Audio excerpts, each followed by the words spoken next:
So I'll be showing you how to unmute someone on Instagram.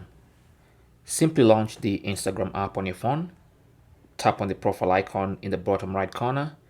That takes you to your profile page. On your profile page, tap on the three-line button in the top right corner and select Settings and Privacy.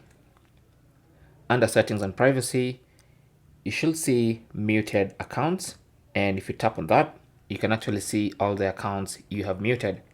So to unmute someone, simply tap on the unmute button next to their username, and then you can choose what exactly you want to unmute.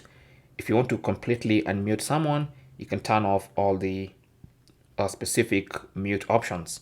So for instance, I had muted posts, stories, and notes from this particular person, and I have unmuted everything. Now, if you want to, you can choose to unmute posts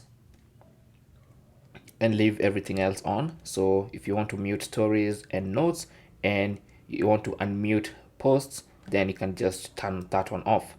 If you want to unmute everything, just select everything. And you can go ahead and do that for all the users or all the people you want to unmute.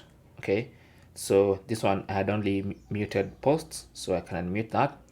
And for this user, I had muted posts and stories, and I can unmute all those. And that is basically how to unmute someone on Instagram. Thanks for watching. Comments and questions down below, and good luck.